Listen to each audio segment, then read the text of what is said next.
U.S. officials learned Kim Jong-il had died the way the rest of the world did, from state television, 48 hours after the North Korean leader suffered a heart attack. Washington is now trying to reach out to the only country with influence over North Korea, China.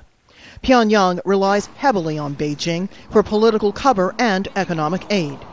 U.S. officials say Secretary of State Hillary Clinton and her Chinese counterpart share the same goals for North Korea during the transition.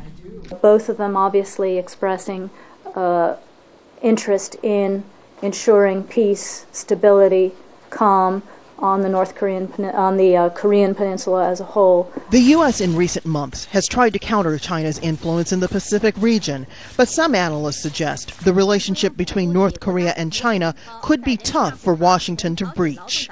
This would be an interesting test at one level of whether or not the U.S. and China can communicate fully and candidly and use that rather than seeing it as a zero-sum competition, something that really would benefit the interests of both countries. One of the major disagreements between the U.S. and North Korea is its nuclear program. The six-party talks are aimed at negotiating an end to North Korea's nuclear program, but the talks have been at a standstill since mid-2009. There's no way of knowing how much the program may have progressed since then. Some diplomats say this could be a good time to try to re-engage Pyongyang. At a time when there's a transition, reaching out a little bit after they indicate where they want to go is the best way to go. Dialogue, diplomacy, and not isolation.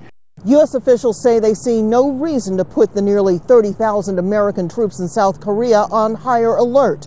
Those troops have been there since the end of the Korean War in the 1950s, which killed more than 54,000 Americans and honored here in Washington, a war which led to the partition of the Korean Peninsula.